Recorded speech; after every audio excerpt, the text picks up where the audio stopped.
sincerely offer my gratitude to all of you for giving this precious time to attending this evening's program.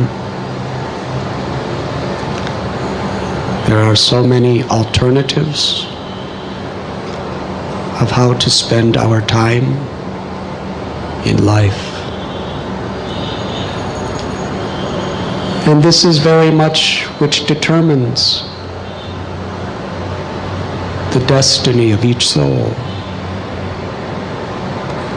How we choose to utilize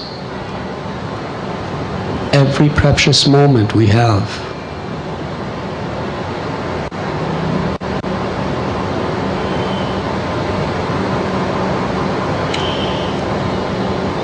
According to the Bhagavad Gita and the Vedic scriptures, destiny is unavoidable, but we create it ourselves. Because it is the law of nature. For every action, there is an equal corresponding reaction. Or as they say, what goes up must come down. It is a law. It is not a question of our opinion. It is not dependent on our scholarship and how many volumes of literatures we can write giving our opinion.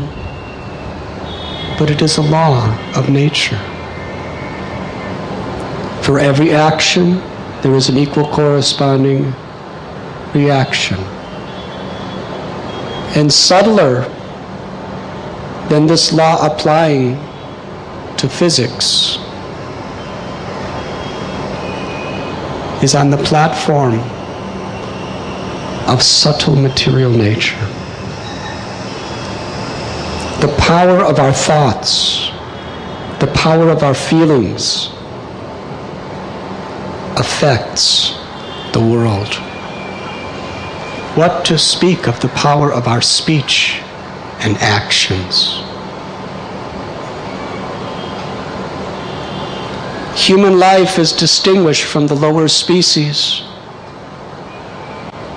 because a human being has the power to determine the direction of life he or she wishes to travel. The lower species have no such power. They simply act according to the dictations of the nature of the particular body they live. But a human can do anything. We could be moral, immoral, honest, dishonest, humble, egoistic. We have that power. And with the power comes responsibility. Throughout history, we see that people who have great power could either bring about great good or terrible destruction. With power comes responsibility. The difference between a grown parent and a small child is power. Physical power, intellectual power, discriminatory power. Therefore, if you have a child, you have a great responsibility to protect, to care for, and to guide. So with the responsibility of our free will in this human life, which is a great power, is much responsibility. And whatever we choose, there will be a reaction. And the accumulation of the actions and words that we decide to perform is what determines our destiny. What is coming upon us today is very much the effects of the choices we have made in the past. And how we respond, how we react to what is coming upon us will determine our future. Not only in this life,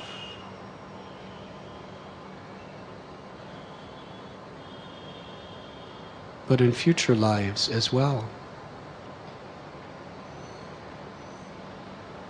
And it is all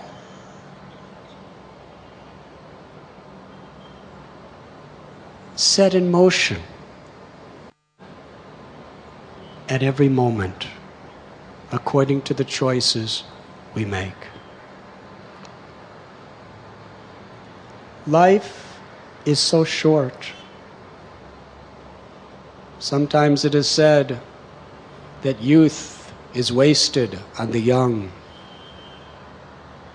Because when you start getting older, you realize how valuable every moment is. And as you get even older, you start realizing how precious every moment is.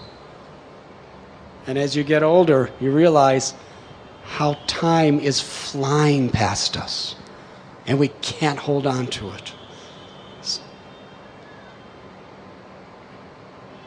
As a child, seconds take a long time to pass. Do you remember in school, just waiting for the bell to ring? Not the bell to bring you into the class, but the bell to let you out of the class. Seemed to last for ages. But if you speak to an 80-year-old man or woman, it seems like life has passed in moments.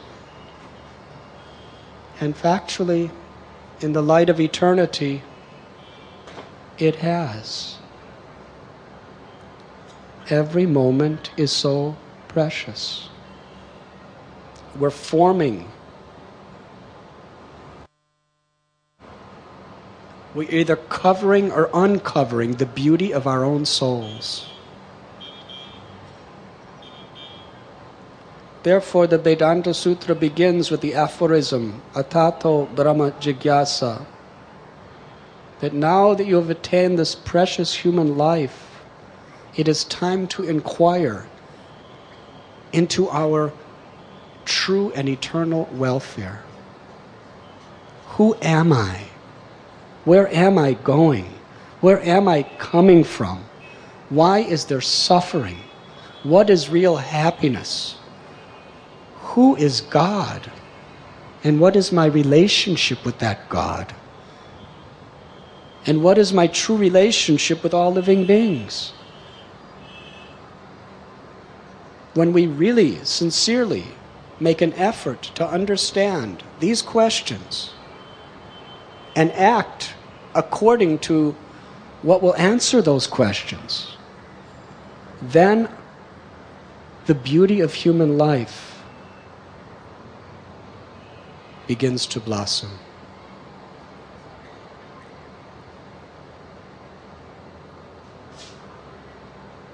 It is said that you cannot judge a book by looking at its cover.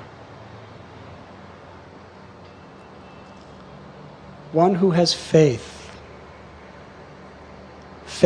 in the supreme beauty of God's love, can see beyond the external appearances of what comes upon us in life.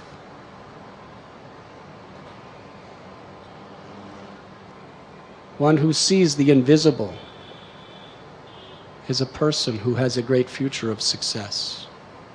That is wisdom.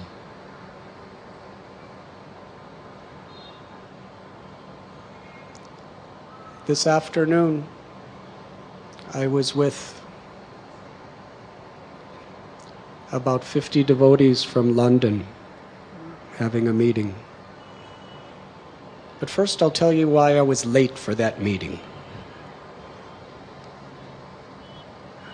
I spent the afternoon with Ambarish Das, whose secular name is Alfred Brush Ford.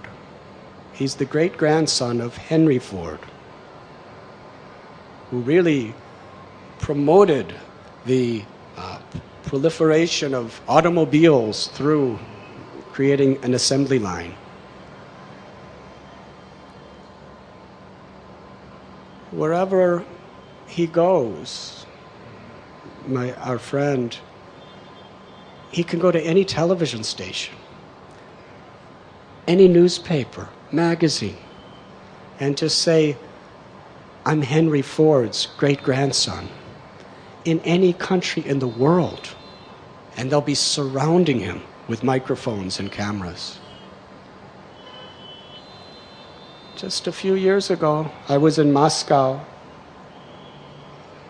and it was given notice to the press that the great-grandson of Henry Ford is coming. Every major television station, every radio station, every newspaper and every magazine was waiting at immigration to greet him. And they were interviewing him and asking for press conferences and inviting him to their shows. And he told me, what did I do? All I did is, I was born. I haven't done anything. He doesn't even work for the Ford Motor Company. But because of that connection to a famous personality. So today we spent a few hours together, and then these devotees from the United Kingdom came, and I was supposed to speak to them, and they were waiting.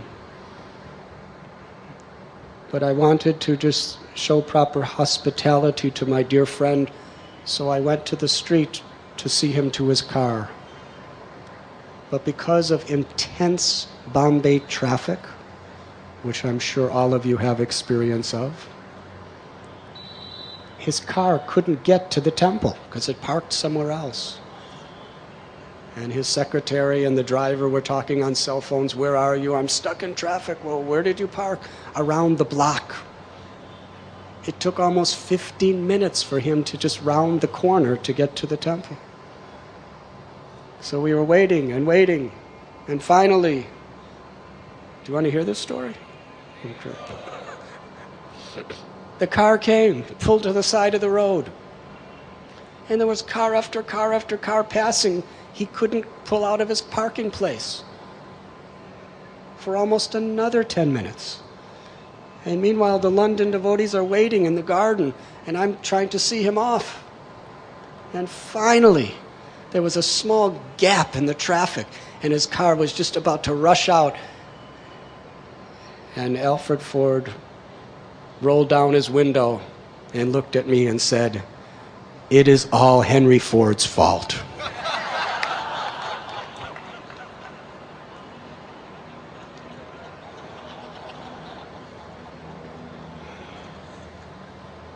Very humble person, actually.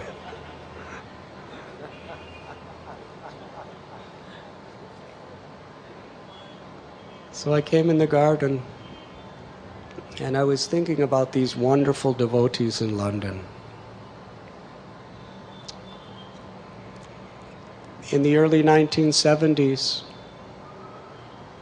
two of our very dear godbrother, godsister, actually they came to London in the late 60s. Yamuna Devi Prabhu and Shamsundar Prabhu. What they did was simply amazing. They started a temple in San Francisco in 1967. And our Gurudev, Srila Prabhupada, he sent 3 household couples, 6.5 devotees, one baby who was just months old, and 6 adults, 3 married couples. He sent them to London. They didn't have money. They didn't have contacts. And they were supposed to start a temple there. And they did. Shyam Sundar Prabhu, he had this idea that if we reach influential people, then common people will be influenced. And being a hippie from his past, his conception of a really influential person was epitomized by the Beatles. So we will give Krishna to the Beatles. And somehow or other, it's a long story, but he did. Within a month or two, they were all living in John Lennon's house. Soon after, even before that, the Beatles produced a record for them, a single record where Yamuna was singing the Hare Krishna mantra, produced by George Harrison. It was put on the top 40, and it was the #1 song in Europe. Hundreds and thousands of people buying Hare Krishna just to hear our sweet, loving Jamuna singing.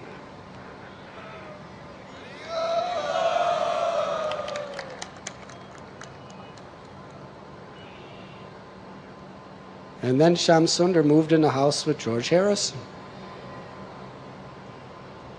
And after some time, they started a small temple just a couple blocks from the British Museum on Bury Place in downtown London.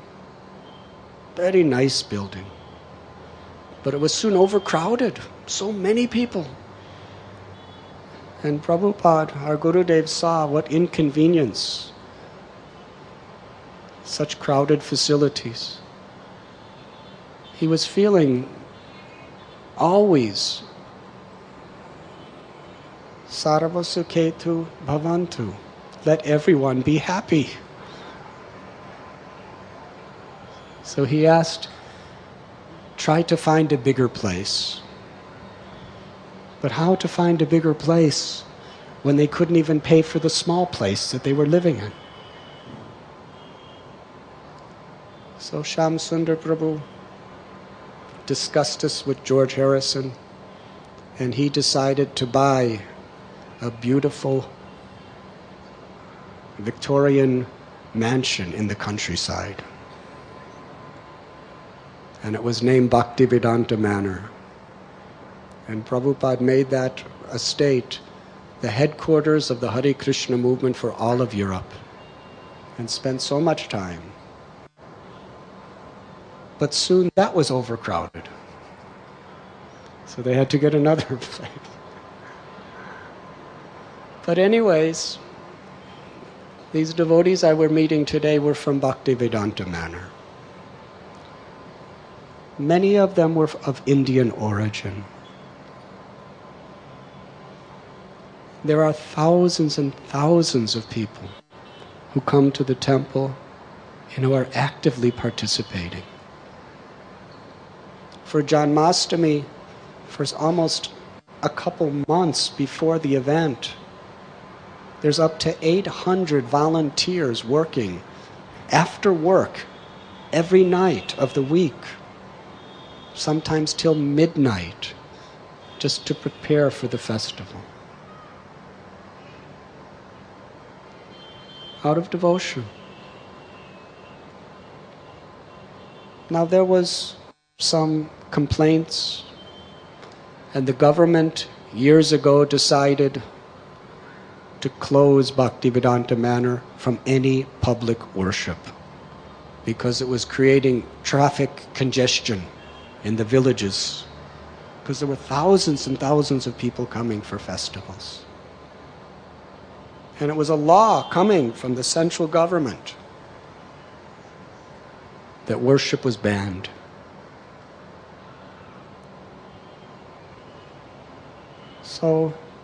So many people, their hearts were very much broken.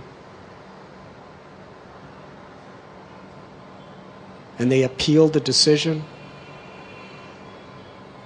and they lost. They appealed the appeal, and they lost. They started doing demonstrations. Some were getting arrested. They united with other minority religious groups, had demonstrations with thousands and thousands of people in front of the Parliament building. And the police broke it up and arrested others. And this went on for about 10 years. And there wasn't even a ray of hope of success. They were just losing every battle. But they had faith. They had faith that they were not doing anything wrong. They were doing the right thing. And ultimately, it's a long story that volumes of books could be written describing in detail. But in the end, they not only won the war and were given complete freedom for worship, but they also got property all the way to a road connecting to the highway, which made the property of Bhaktivedanta Manor about 10 times bigger than it was when they started the fight. A driveway right to a road connecting to highway, which gives places of parking for thousands and thousands of cars. And the congregation has increased immensely. And none of this would have happened if they didn't close us down.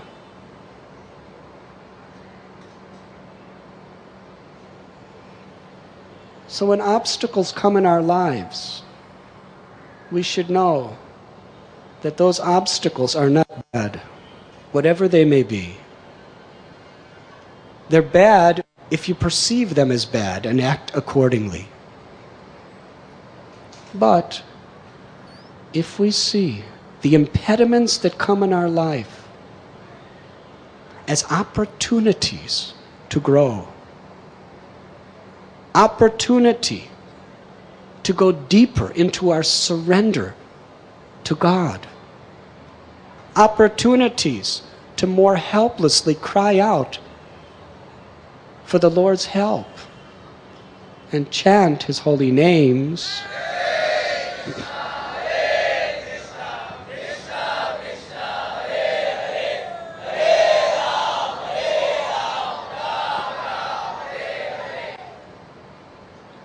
Then it is assured.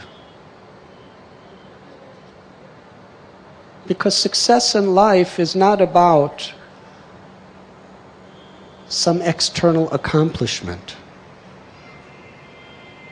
Success in life is about expressing the integrity of our will before God, who is the witness within. Athapumbir dvijastrestas varanashrama vibhagasha shvanushtatasya dharmasya samsadir haritoshanam. Whatever our occupation, whatever our field of life may be, our success is if we please Krishna, the Lord who is all attractive, all loving, and all merciful.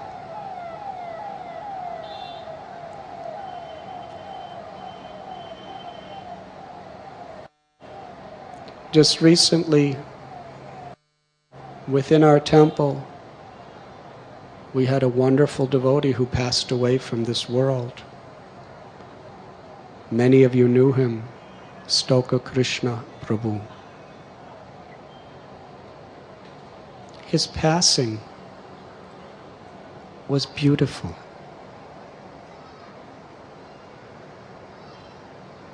Now, this is a very esoteric concept. How could death be beautiful? For many, death means the end of life. How could that ever be beautiful? If it were the end of life, it's horrible.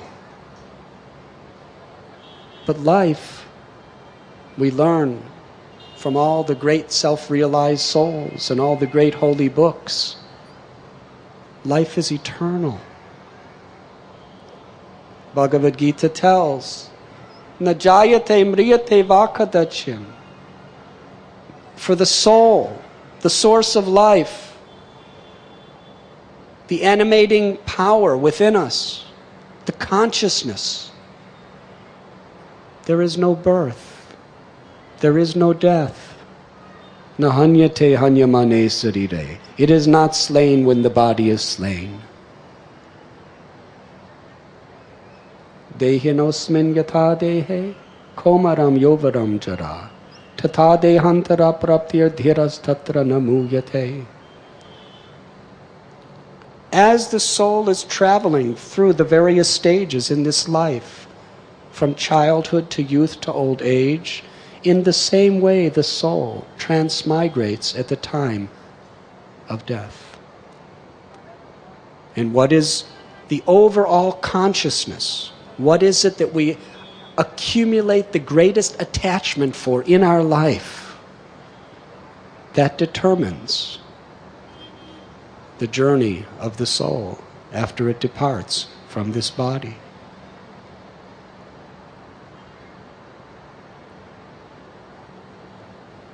So a person who understands this, that death is simply a transitional state. It is not the end.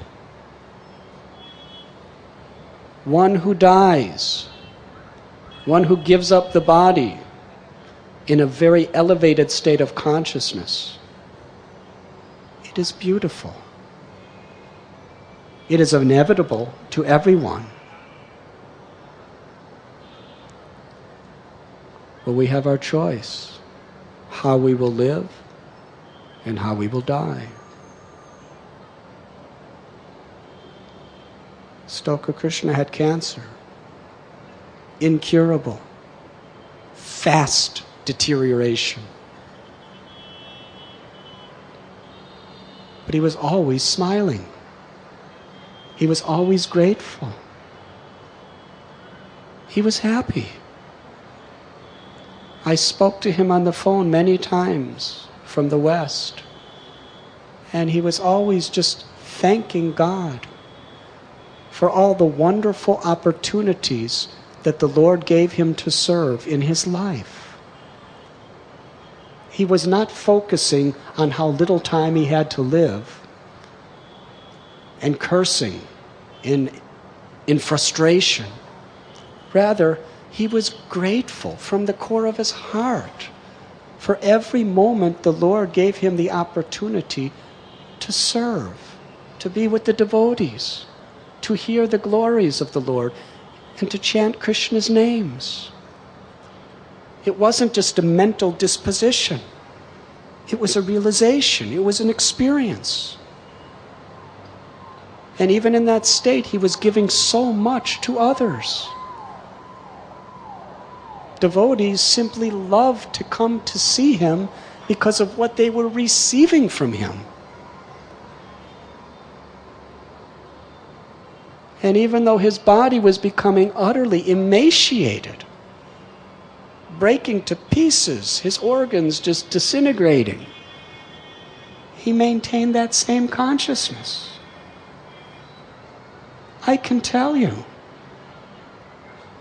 in my observation, he was happier in that state than practically the entire population of Mumbai, sitting in their cars in the traffic jams, listening to music, or arguing with each other, I don't know.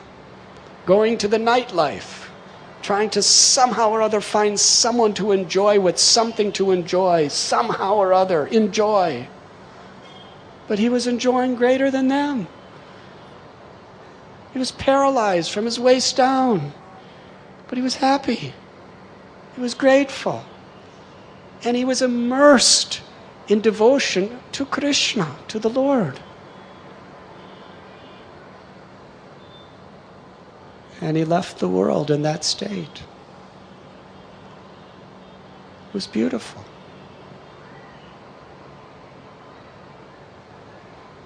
What is the lesson? We have our choice. How are we going to perceive the reality that has come upon us? Sometimes we are in a situation which is beyond our control. We're frustrated when we want to control and things go out of our control. Yes? But when we accept the situation and look for the opportunity to come closer to God in that situation and to grow, then there's fulfillment. There's happiness. And not only that, there's the experience of the presence of Krishna within us. And that is beautiful. So yes, this is an extreme example. But whatever comes upon us, we can make our choice. Sometimes we're honored, and sometimes we're criticized, personally or even publicly. For one who is honored, dishonor is worse than death. But for one who sees a divine reason behind it, dishonor is more blissful than honor. Because life is not about being honored and dishonored. Life is about how we respond to each of those situations. And the observation of the Lord within the heart. There may be pleasure or pain. There may be success or failure. There may be victory or defeat. It's usually beyond our control. We try our best and still. God helps them who help themselves. We must try our best. Krishna tells in Gita that we must give up egoism and laziness. There is no place for laziness on a spiritual path. There must be determination. There must be enthusiasm based on faith in whatever we do. That brings about progress. Some people think that people take to spiritual path to run away from the problems of this world, to live a lazy life. And unfortunately, it's often true. But that is not a spiritual path. Those who actually face the real problems of life, birth, old age, disease, death,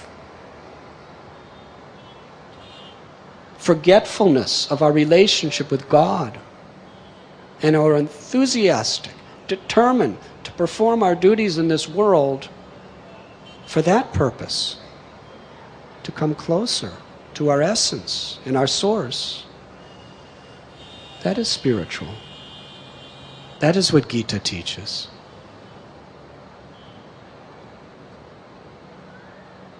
So every moment we have an opportunity. And any moment that is lost cannot be bought back for all the wealth in the creation.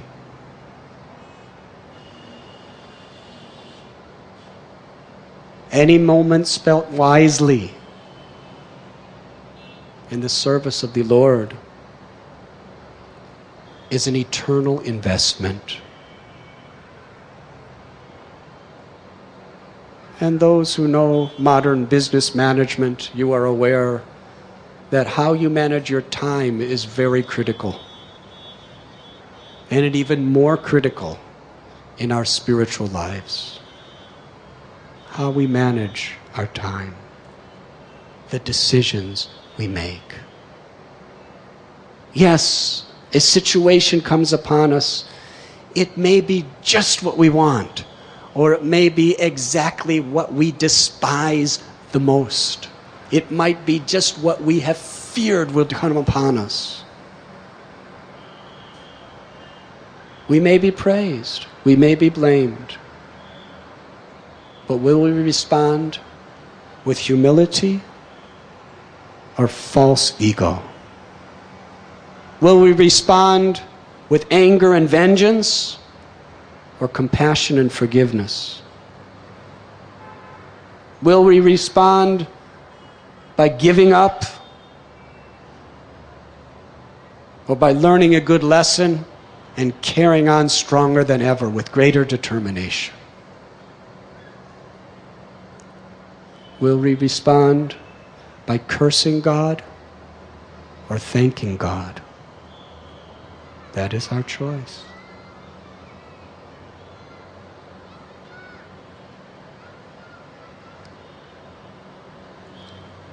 So I thank you very much.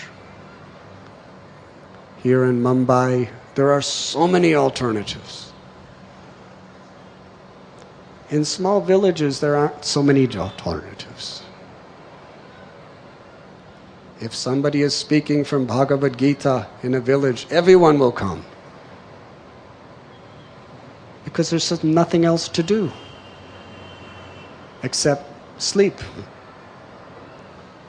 But Mumbai, how many things to do? Every hoarding or billboard is inviting us. So many things to do. Right there, Johnny Walker. That is a type of alcoholic beverage, I believe. And earth, wind, fire. Our dear friend Richard used to travel with them. Yes? Is it not a small world?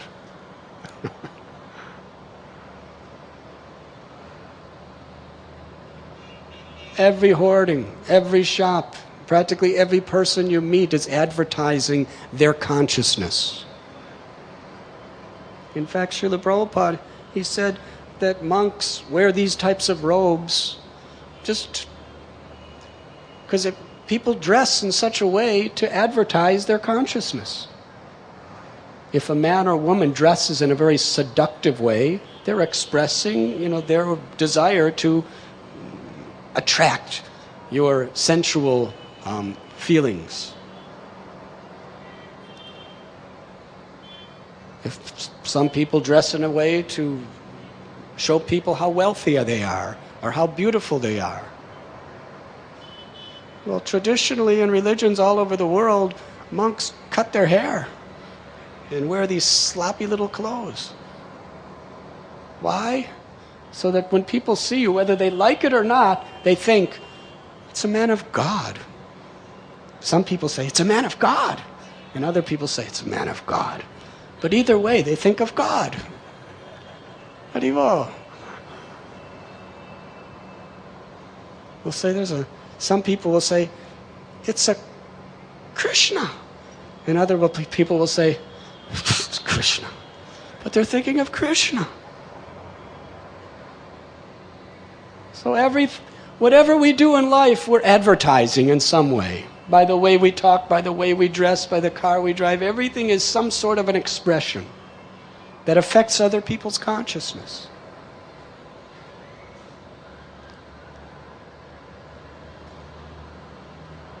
When George Harrison asked Prabhupada, should I shave my head and put on these robes? And Prabhupada said, no, you could best serve God by being a beetle. And dress like a beetle and hair like a beetle, whatever that is. And with your influence, bring people closer to God. And he tried to do that. And he influenced tens and thousands of people's lives in a very powerful way. That is one example out of so many millions of examples. But we have our freedom at every moment. How we're going to respond to our situation. How we're going to grow. How we're going to come closer to God. And how we're going to influence others in a very positive way. Sarva Sukhetu Bhavantu. Prabhupada said, and we quoted this in the marriage yesterday, this is the purpose of marriage, this is the purpose of life. Let everyone be happy. To live in such a way to make others happy.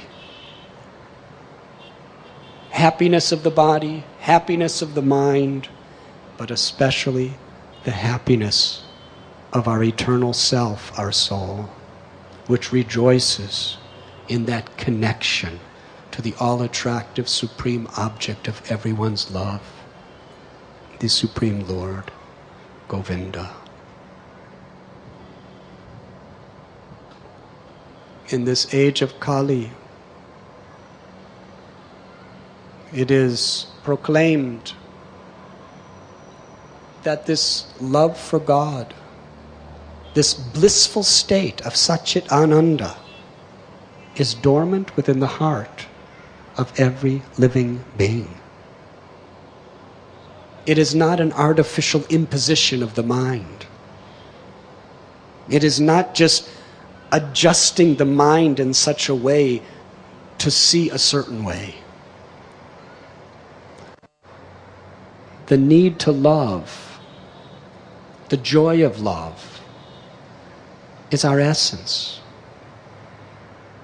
Love of God, knowledge of God, who is the all-beautiful, all-loving, all-compassionate person, is within us all.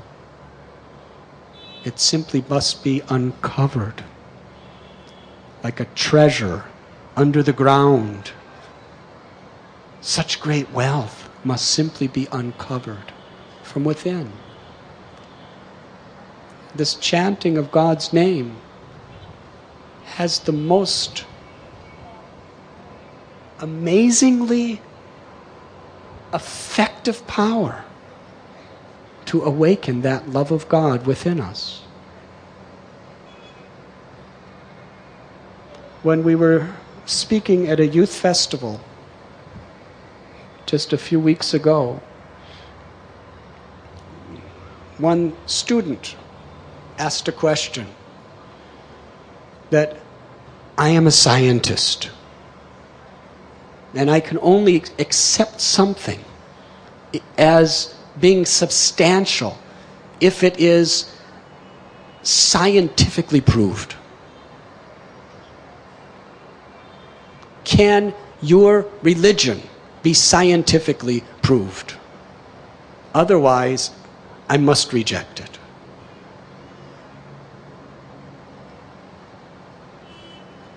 So I asked the scientist, what is your definition of science? He said, first there is a hypothesis, then there is experimentation, and then there is evidence. That is science.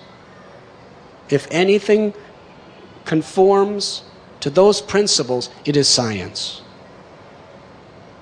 But if it's just based on faith, it is not science. It's religion. Hare Krishna. Now our Guru Maharaj often said that we are not professing religion. We are professing science. And in other times, Prabhupada said, the essence of all religion is to love God. So how can Krishna consciousness or any great religious system be understood scientifically? There is a hypothesis. The hypothesis is far more extensive than biological, physiological, or chemical sciences, or even mathematics. How many books? There are Bhagavad Gita, 18 Puranas, 108 Upanishads, 100,000 verses of Mahabharata, Ramayana, Valmiki Muni. There's the Bible, the Old Testament, the New Testament, the Holy Quran, and so many supplementary literatures of the great religions of the world. And they are all giving a hypothesis that you are not this body, you are the eternal soul. And that there is a God. Some describe God as a scornful father who will punish you of your sins. If you're naughty, sometimes your father appears like that. I remember when I was a well-behaved boy, which was rare occasions, I really looked forward to my father coming home, because my mother would give him good reports. But when I was a naughty boy, a really naughty boy, I was not looking forward to my scornful father coming home. So God is aham bija pratapita. Krishna says, I am this eternal seed-giving father of all living beings. So for those who are very naughty, engaging in many sinful activities, then he's described like your mother. You do this, you will be punished like this. When your father gets home, you wait. Yes? How many of you have heard that before? In India also? But if you're well behaved, when your father comes home, he will be so kind. He will play with you. He will do so many wonderful, what he likes to do the best, he will share with you. So the Vedic literatures are telling that side, emphasizing that side. If you live in a spirit of devotion, then here is the beautiful pastimes of the Lord in this spiritual world, the most loving, playful Lord, who will include you in the most intimate, loving reciprocations forever. This is described in Srimad Bhagavatam. This is described in Chaitanya Charitamrita.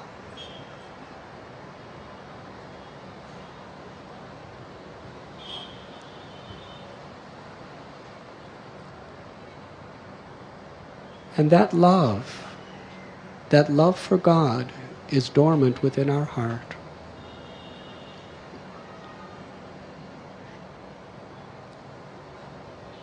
And by chanting God's names, that love is awakened. Hare Krishna, Krishna Krishna, Hare Hare, Hare Rama, Rama Rama.